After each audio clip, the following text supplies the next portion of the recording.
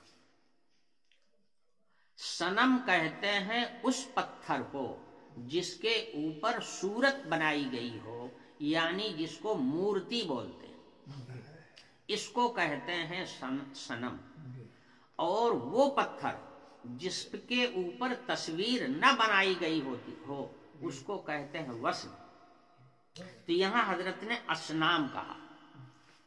زیادہ تر انہی پتھروں کو پوجا جاتا ہے جن کو کسی بزرگ کے نام پر بنایا جاتا ہے اور اس کے اوپر اس کی تصویر بنائی جاتی ہے، عموماً اسی کی پوجا ہوتی ہے۔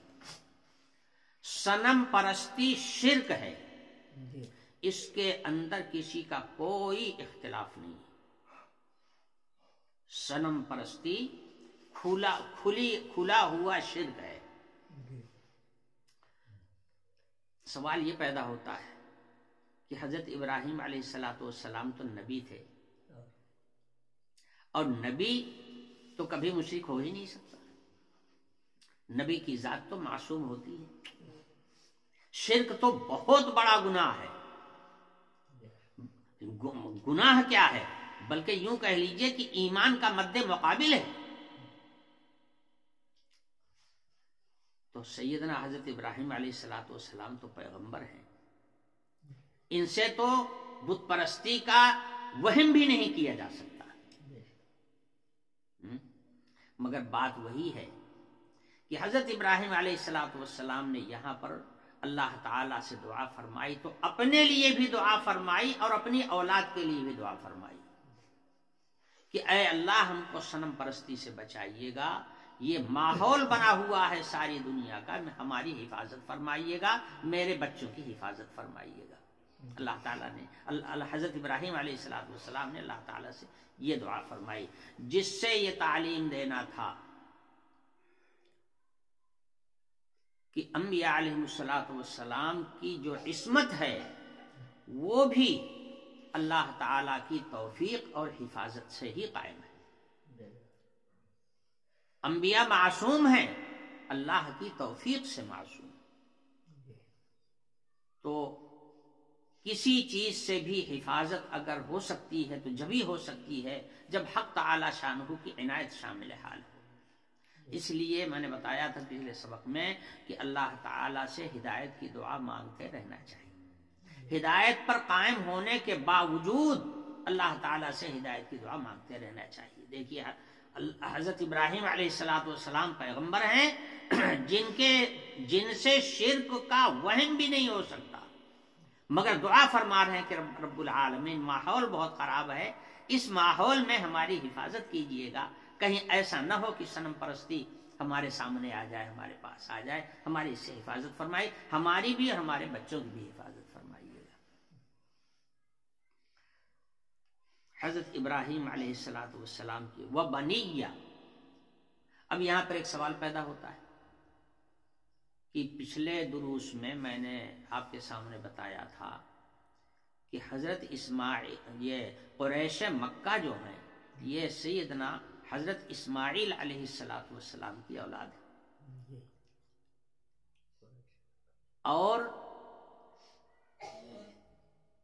حضرت اسماعیل علیہ السلام حضرت ابراہیم علیہ السلام کے بیٹے، انہی سے مکہ شہر آباد۔ اور میں نے یہ بھی بتایا تھا کہ عمرو بن لحال خزاعی نے صنم پرستی ایجاد کر دیا تھا، اور یہی قریش مکہ انہوں نے لا کر کے خانہ کعبہ کے پاس بت بھی نصب کر دیا تھا، اور پھر مشرک ہو گئے تھے، اور اللہ تعالی نے ان کو قرآن پاک میں مشرک کہا۔ تو حضرت ابراہیم علیہ السلام کی دعا قبول ہوئی یا نہیں ہوئی؟ اگر قبول ہوئی تو پھر ان کی اولاد مشرک کیسے ہوں گی؟ اگر قبول ہوئی ہوتی تو یہ لوگ مشرک نہ ہوتے۔ مفسرین نے اس کا جواب یہ دیا ہے کہ حضرت نے یہاں پر جو لفظ استعمال کیا تھا وہ اس پر غور کیجیے۔ یہ فرمایا تھا کہ میری اور میرے بیٹوں کی حفاظت کیجیے، اور بیٹے کا اطلاق جو ہے وہ اپنے بلا واسطہ جو اپنا بیٹا ہوتا ہے اس پر، اور زیادہ سے زیادہ پوتے پر ہوتا ہے۔ بیٹا اور پوتا تک اس کا اطلاق ہوتا ہے، اور اس کے بعد پھر بیٹا نہیں کہا جاتا، بلکہ پھر اولاد کہا جاتا ہے، آل اولاد کہا جاتا ہے۔ آل عربی زبان میں آل کا لفظ استعمال کیا جاتا ہے۔ تو حضرت نے اپنے لیے بیٹوں کے لیے دعا کی تھی نا، اور بیٹوں میں زیادہ سے زیادہ بیٹا اور پوتا، یہی لوگ آتے ہیں۔ تو ان میں سے تو کوئی بت پرست ہوا نہیں۔ بت پرستی تو کافی زمانہ گزر جانے کے بعد آئی ہے۔ اس خاندان میں جو بت پرستی آئی ہے وہ بہت زمانے کے بعد آئی ہے۔ ارے بہت زمانہ کیا، میں تو سمجھو کئی ہزار سال کے بعد آئی ہے۔ اس لیے کہ عمرو بن لحال خزاعی کا جو زمانہ ہے وہ لوگ بتاتے ہیں کہ حضور اکرم صلی اللہ علیہ وسلم سے 300 برس پہلے کا زمانہ ہے۔ اتنا زمانے کے بعد وہاں بت پرستی آئی، اس کے پہلے نہیں تھی۔ حضرت کی جو دعا تھی وہ تو اپنے لیے اور اپنے بیٹوں کے لیے تھی، تو بیٹوں کا اطلاق زیادہ سے زیادہ بیٹا اور پوتا تک ہوتا ہے، ایسے لوگوں میں تو شرک آیا نہیں۔ اس لیے سیدنا حضرت ابراہیم علیہ السلام کی دعا گویا یہ بھی مقبول ہے۔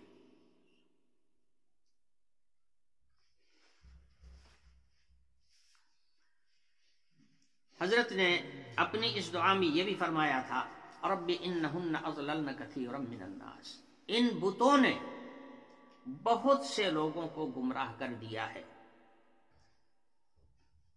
آگے چل کر فمن تبعنی فانہ منی، جو میری اتباع کرے گا وہ میرا ہوگا، اور جو میری نافرمانی کرے گا، میری راہ پر نہیں چلے گا، فإنک غفور الرحیم، تو آپ بڑے غفور الرحیم ہیں۔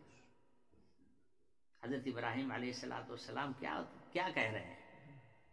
فرما رہے ہیں کہ میری اولاد میں آگے چل کر میرا خاندان جب بڑھے گا اور تعداد آگے جائے گی، تو اس میں جو لوگ میری اتباع کریں گے، یعنی میرے دین پر قائم رہیں گے، میرے عقیدے پر قائم رہیں گے، عمل میں میری اتباع کریں گے، میری نقل کریں گے، اخلاق میرے جیسا بنائیں گے، طریقہ میرا جیسا اختیار کریں گے، تو وہ میرے ہوں گے۔ یعنی دنیا میں بھی وہ میرے ہیں، آخرت میں بھی میرے ہوں گے، یعنی میرے ساتھ ہی وہ جنت میں بھی ہوں گے۔ انبیاء علیہ الصلوۃ والسلام کی اتباع سے ہی تو آدمی کو جنت ملتی ہے۔ کسی بھی امت کو اپنے نبی کی اتباع سے ہی تو جنت ملتی ہے۔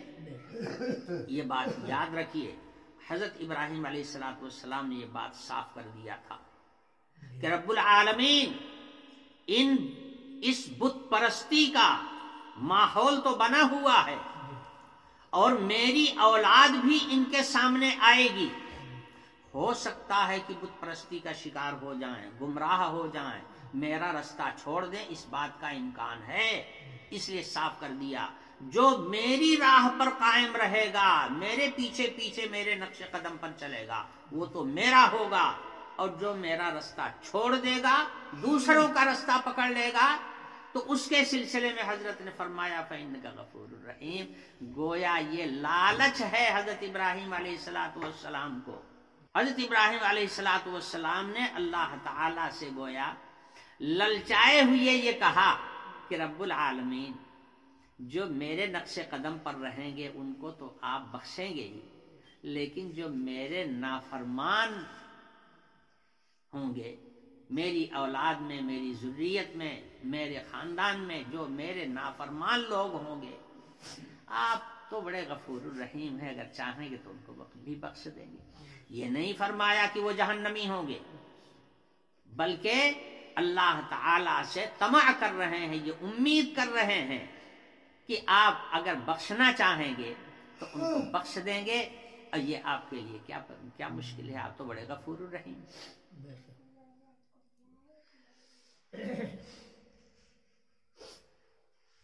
حضور اکرم صلی اللہ علیہ وسلم نے ایک موقع پر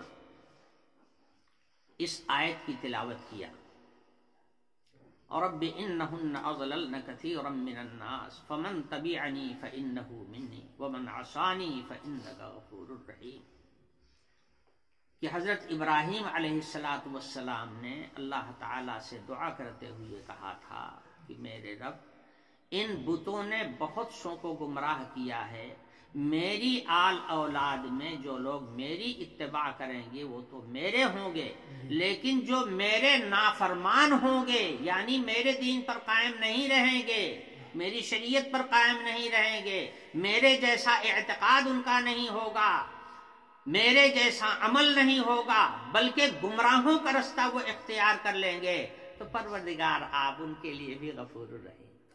یہ کہا تھا حضرت ابراہیم علیہ السلام نے، گویا اللہ تعالیٰ سے یہ طلب کر رہے ہیں کہ میرے گنہگار امتیوں کو بھی اگر آپ بخش دیں گے تو بہتر ہوگا۔ اللہ تعالیٰ سے یہ امید لگائے بیٹھے۔ اس آیت کی تلاوت کرنے کے بعد حضور اکرم صلی اللہ علیہ وسلم نے پھر اس آیت کی تلاوت کیا جو حضرت عیسیٰ علیہ السلام نے اپنی امت کے سلسلے میں کہا تھا۔ آیت تو لمبی ہے،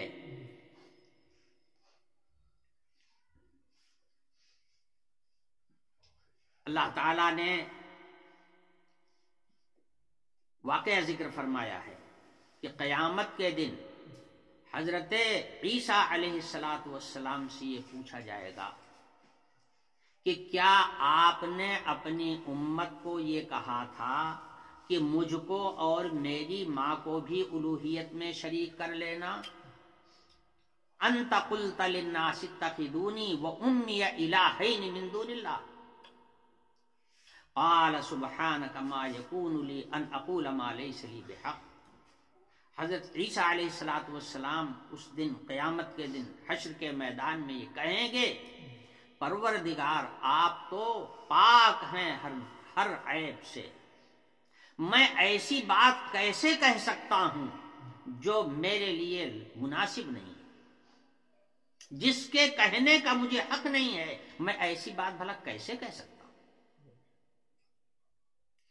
سبحانک ما یکون لی ان اقول ما لیس لی بعلم ان کنت قلتہ فقد علمتہ، اگر میں نے کوئی بات، میں تو صرف حق بات ہی کہہ سکتا ہوں، اگر میں نے کہا ہوتا تو آپ تو عالم الغیب ہے، آپ کو تو سب معلوم ہوتا.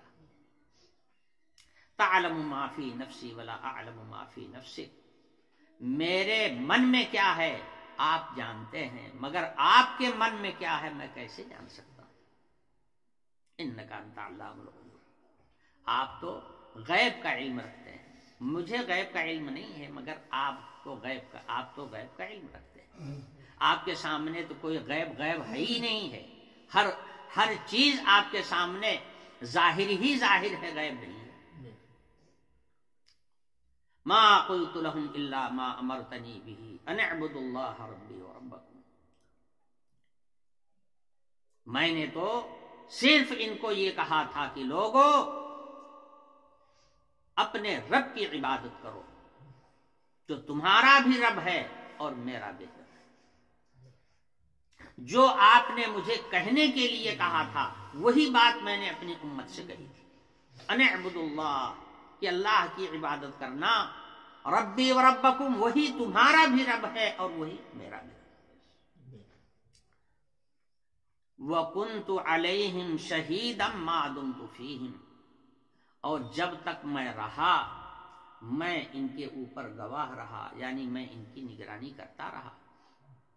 فَلَمَّا تَوَفَّيْتَنِي كُنْتَ أَنْتَ الرَّقِيبَ عَلَيْهِمْ، اور جب آپ نے مجھ کو اٹھا لیا تو پھر آپ ہی ان کے نگراں تھے، وہ کیا کر رہے ہیں اس کو آپ خوب جانتے ہیں. وَأَنْتَ عَلَىٰ كُلِّ شَيْءٍ شَهِيدٌ. اس کے بعد حضرت نے دعا فرمائی، ان تعذبهم فانهم عبادک، میری امت کے ان گمراہوں کو، میری امت کے ان نافرمانوں کو اگر آپ عذاب دینا چاہیں تو آپ کو حق ہے، آپ کے بندے ہیں، گنہگار ہیں، آپ اگر سزا دینا چاہیں تو آپ کو سزا دینے کا حق ہے. وَإِن تَغْفِرْ لَهُمْ فَإِنَّكَ أَنْتَ الْعَزِيزُ الْحَكِيمُ، لیکن اے اللہ میرے پروردگار اگر آپ بخش دیں تو پھر آپ اپنے حکم میں غالب بھی ہیں، غالب القدرت ہیں، حکمت والے. کیا مطلب؟ حضرت عیسیٰ علیہ السلام بھی اللہ تعالیٰ سے یہ امید کر رہے ہیں کہ رب العالمین میری امت کے جو نافرمان لوگ ہوں گے ان کو بھی اگر آپ بخش دیں گے تو بڑی اچھی بات ہوگی. یہ حضرت عیسیٰ علیہ السلام، حضور اکرم صلی اللہ علیہ وسلم نے حضرت ابراہیم علیہ السلام کی اس دعا اور اس کے بعد حضرت عیسیٰ علیہ السلام کی اس دعا کو ذکر کرنے کے بعد حضور نے فرمایا اللہم امتی امتی امتی، اور حضور یہ کہہ کر کے رونے لگے. حق تعالی شانہ تو ہر وقت کے ہر حال سے واقف. حق تعالی شانہ نے حضرت جبریل سے کہا کہ جبریل جاؤ محمد کے پاس، ان سے پوچھو کہ کیوں رو رہے ہو.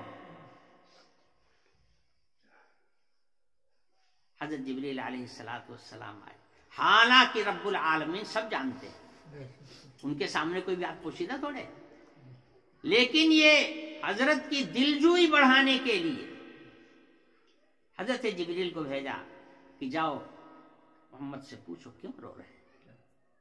حضرت جبریل علیہ السلام آئے، پوچھا آپ کیوں رو رہے ہیں؟ حق تعالی شانہ پوچھ رہے ہیں، حالانکہ وہ سب جانتے ہیں. حضور نے فرمایا کہ حضرت ابراہیم علیہ السلام نے اپنے گنہگار امتیوں کے لیے اللہ تعالی سے امید لگائی، آس لگائی. حضرت عیسیٰ علیہ السلام نے اپنی امت کے گنہگاروں کے لیے اللہ تعالی سے رحمت کی آس لگائی. میں بھی فکر مند ہوں اپنی امت کے گنہگاروں کے لیے. جا کر کے حضرت جبریل نے بتایا کہ محمد یہ کہہ رہے ہیں۔ حضور نے فرمایا جاؤ محمد کے پاس اور کہہ دو انا سنرزیک فی امتک ولا نسوک۔ محمد کیوں رو رہے ہو؟ میں تمہاری امت کے معاملے میں تم کو خوش کر دوں گا اور تمہیں رنج میں نہیں چھوڑوں گا۔ جس سے پتہ چلا حق تعالی شانہ کی رحمت نبی کریم صلی اللہ علیہ وسلم کی امت کے گنہگاروں کی طرف بھی متوجہ۔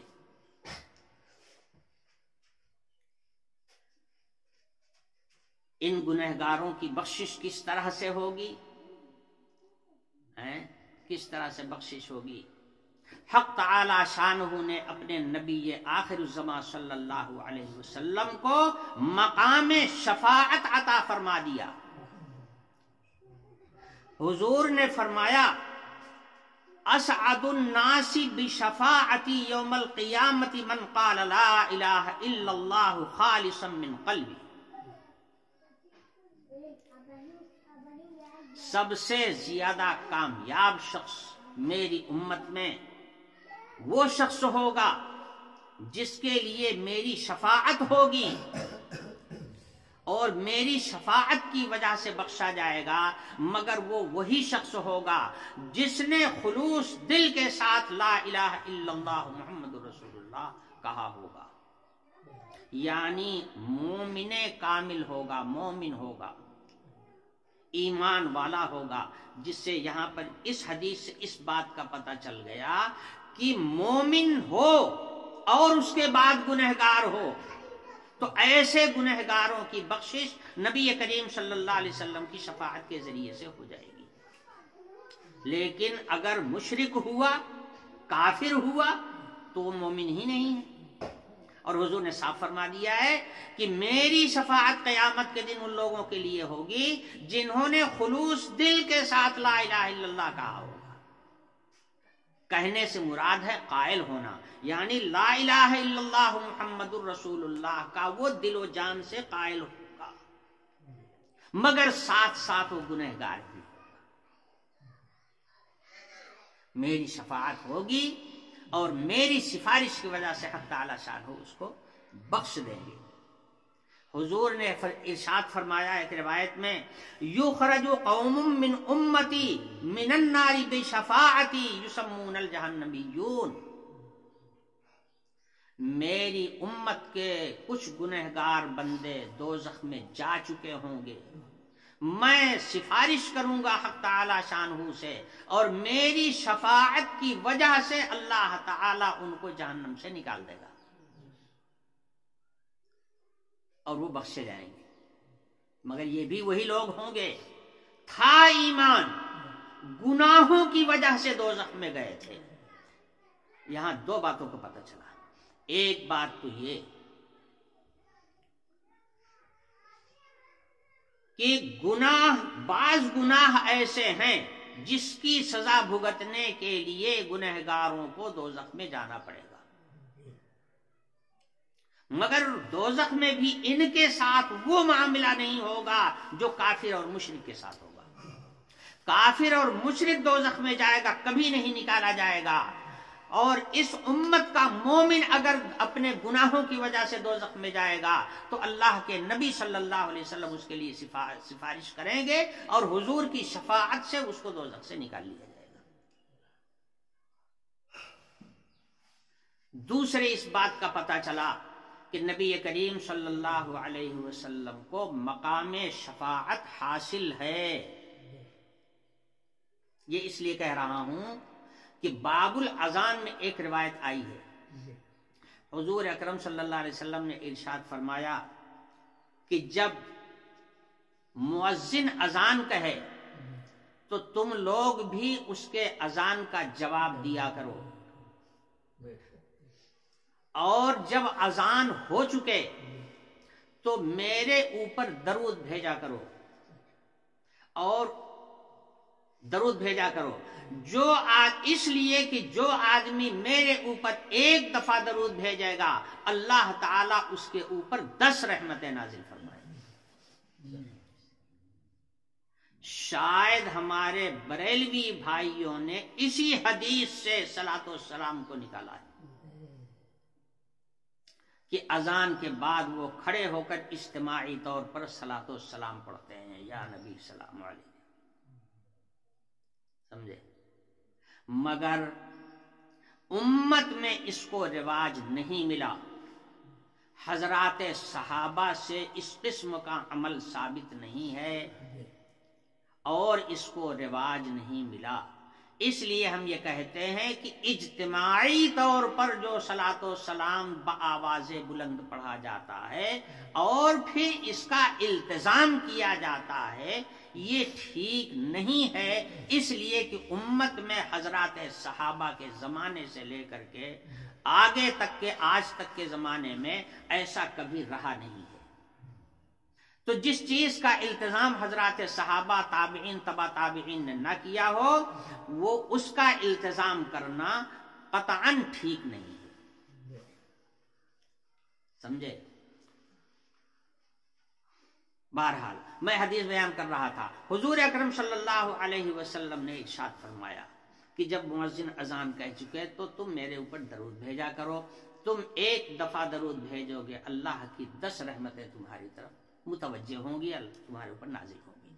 اس کے بعد حضور نے فرمایا ثم سلوا لی الوسیلۃ، اس کے بعد میرے لیے مقام وسیلہ کی دعا مانگا کرو۔ اس لیے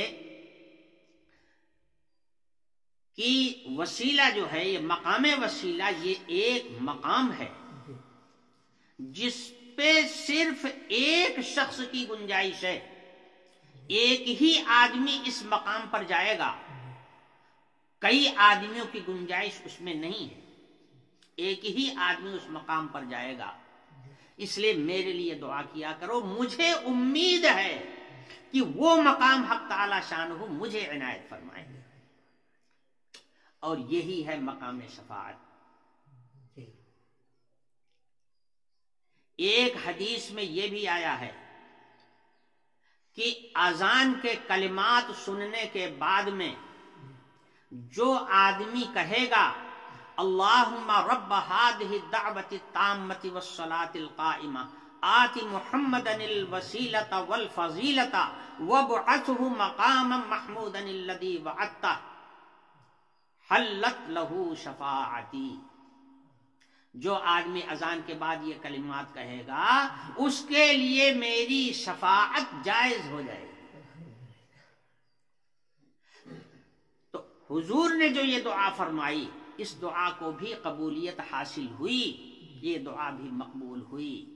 اللہ تعالیٰ نے تو وعدہ کر لیا کہ آپ اپنی امت کے گنہگاروں کے لیے رنج نہ کریے،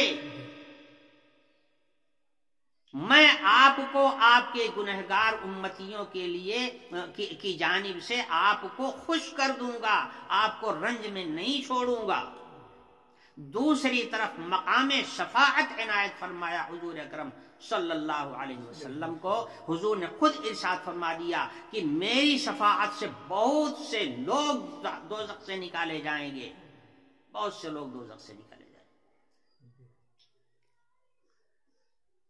یہاں پر ایک حدیث اور بتاؤں آپ کو، حضور اکرم صلی اللہ علیہ وسلم نے ارشاد فرمایا کہ میں اپنے حوض کوثر پر ہوں گا اور کچھ لوگ میرے پاس آئیں گے، میرے پاس آ رہے ہوں گے، میں انہیں پہچان رہا ہوں گا اور وہ مجھے پہچان رہے ہوں گے، مگر اچانک وہ بیچ سے پکڑ لیے جائیں گے، گرفتار کر لیے جائیں گے، تو میں پکار کر کے کہوں گا انہم منی، یہ میرے لوگ ہیں، میرے امتی ہیں، میرے امتی ہیں، تو ادھر سے جواب دیا جائے گا انک لا تدری ما احدثوا بعدک، آپ کو معلوم نہیں ہے کہ آپ کے بعد ان لوگوں نے کیسی کیسی بدعتیں ایجاد کیا تھا، کیسے کیسے نئے نئے گل کھلائے تھے انہوں نے آپ کے چلے آنے کے بعد میں، آپ کو پتہ نہیں ہے۔ تو اس کے جواب میں جب حضور جان جائیں گے کہ یہ میری امت کے بدعتی لوگ ہیں تو حضور فرمائیں گے سحقن سحقن لمن غیر بعدی، رحمت سے دوری ہو ان لوگوں کے لیے جنہوں نے میرے دین کو بدلا تھا، میرے دین میں تغیر کیا تھا۔ اسی لیے میں آپ لوگوں سے بار بار کہتا ہوں دیکھو بدعت سے بہت دور رہنا۔ دین کا جو عمل حضور کے زمانے میں اور صحابہ کے زمانے میں رائج تھا وہی دین ہے، اس کے اندر نہ کمی کرو اور نہ اس کے اندر کچھ بڑھاؤ۔ یہ بدعتی لوگ ہوں گے حضور کے حوض کوثر پر آ رہے ہوں گے اور راستے میں وہ پکڑ لیے جائیں گے، حضور کہیں گے یہ میرے امتی ہیں، جواب ملے گا کہ آپ کو پتہ نہیں ہے کہ انہوں نے بعد میں کیا کیا کیا تھا۔ تو حضور بھی ان سے بیزاری کا اظہار کر دیں گے۔ بدعت سے بہت بچنا چاہیے۔ بہرحال میں عرض یہ کر رہا تھا کہ حضرت ابراہیم علیہ السلام کی دعا، حضرت عیسیٰ علیہ السلام کی دعا کو سن کر یا بیان کر کے حضور نے اپنی امت کے لیے جب رنج کو ظاہر کیا تو اللہ پاک نے حضور کو تسلی دی، فرمایا کہ اپنی امت کے گنہگاروں کی طرف سے آپ رنجیدہ نہ ہوں، میں انشاءاللہ آپ کے گنہگار امتیوں کی جانب سے آپ کو خوش کر دوں گا۔ مقام شفاعت عنایت فرمایا۔ رونے پر ایک بات یاد آئی، ٹائم تو زیادہ ہو رہا ہے مگر آپ لوگ دیر سے آئے بھی تو تھے۔ رونے پر ایک بات یاد آئی، جس طرح حضور نے اس موقع پر رویا تھا اسی طرح سے ایک روز حضور اپنے گھر میں تشریف لائے۔ ہماری بہن بیٹیاں اور ہماری مائیں بہنیں سن رہی ہیں، اس واقعے کو خوب غور سے سن لیں۔ حضور گھر میں تشریف لائے، دیکھا حضرت عائشہ صدیقہ رضی اللہ عنہا رو رہی ہیں۔ حضور نے پوچھا کہ عائشہ کیوں رو رہی ہو؟ حضرت عائشہ نے کہا کہ یا رسول اللہ، جہنم کے احوال جو میں نے آپ کی زبان سے سنے ان کو یاد کر کے میں رو رہی ہوں۔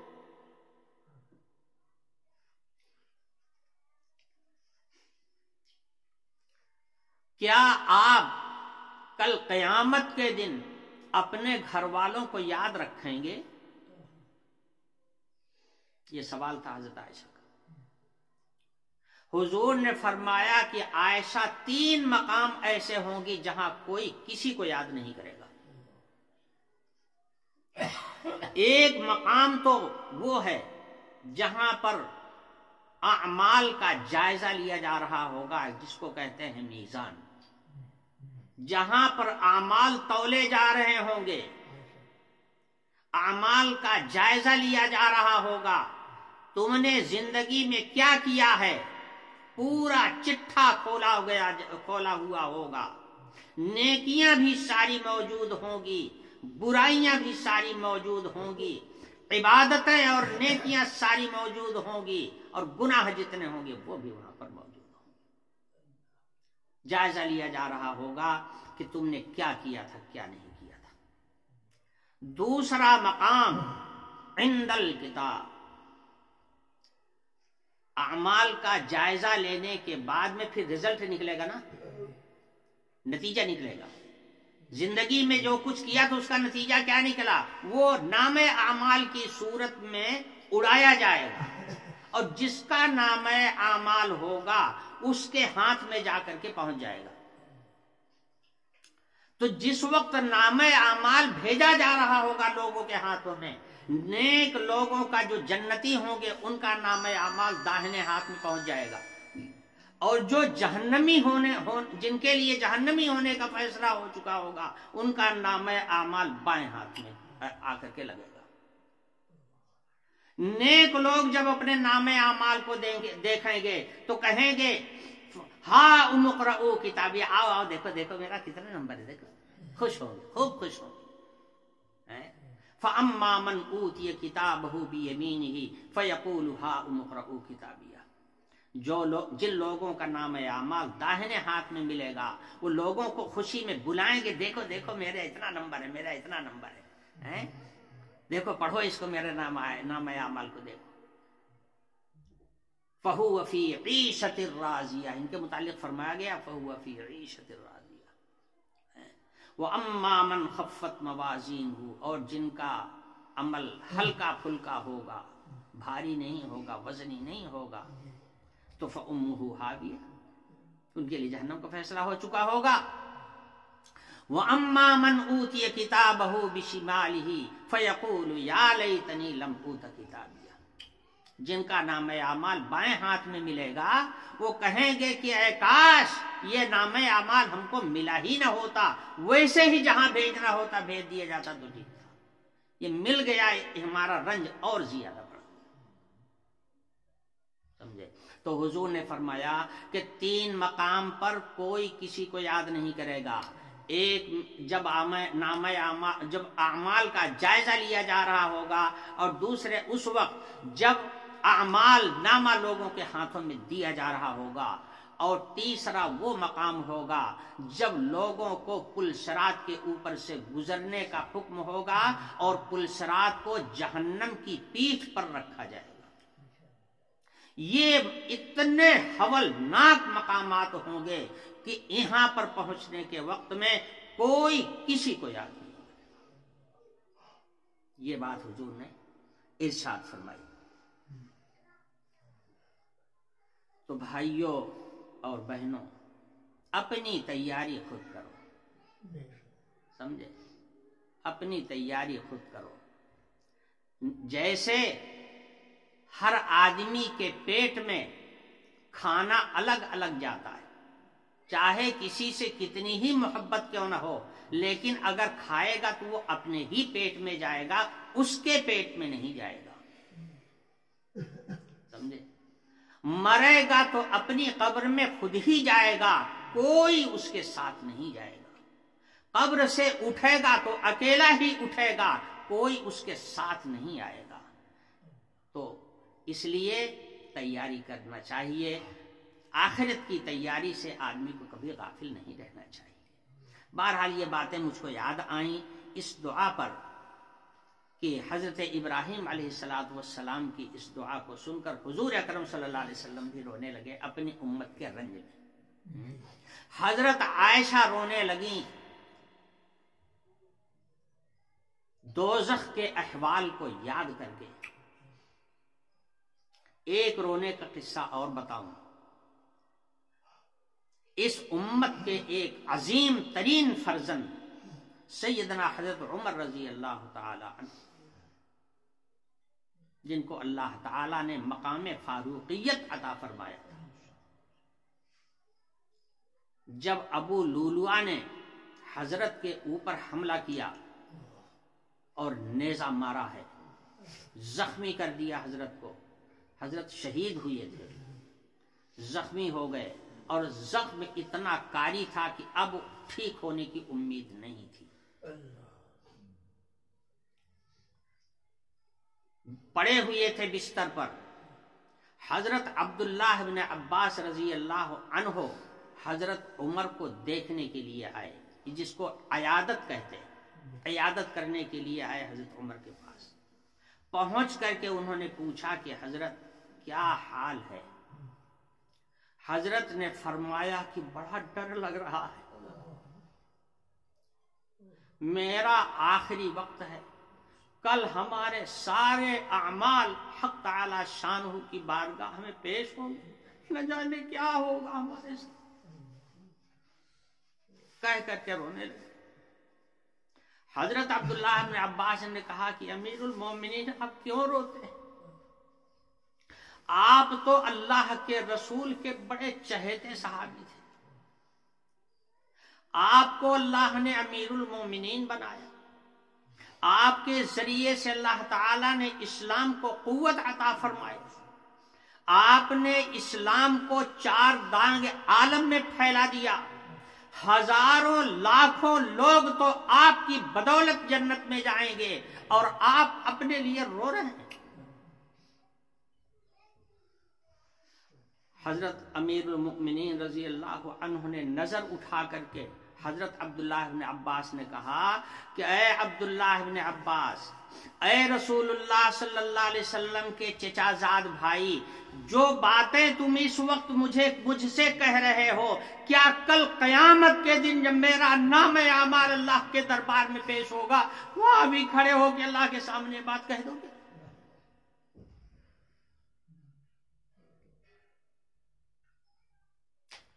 بھائیو، جب فکر آخرت ہوتا ہے تو آدمی کو چین نہیں ملتا، سمجھے؟ جب اتنے بڑے بڑوں کا یہ حال ہے کہ وہ ڈر رہے ہیں آخرت کے احوال سے، اللہ کے سامنے پیشی ہونے سے، تو ہم اور آپ کس شمار میں؟ اپنا جائزہ لیتے رہنا چاہیے۔ اللہ تعالی توفیق عطا فرمائیں، اور دعا کرنا چاہیے کہ رب العالمین جناب رسول اللہ صلی اللہ علیہ وسلم کی شفاعت نصیب فرمائے۔ یہی ایک سہارا بے داغ ہے۔ اگر حضور کی محبت سینے میں رہے گی اور حضور کے دین کی اتباع رہے گی، انشاءاللہ رسول اللہ صلی اللہ علیہ وسلم کی شفاعت نصیب ہوگی۔ یہی ایک سہارا بے داغ ہے، اس کے علاوہ اپنے اعمال پر تو کچھ بھی اطمینان نہیں۔ اللہ رحم فرمائے، پوری امت پر رحم فرمائے۔ ومن عصانی فإنک غفور الرحیم۔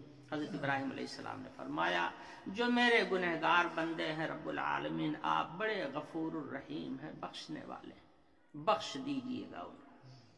وآخر دعوانا الحمدللہ رب العالمین۔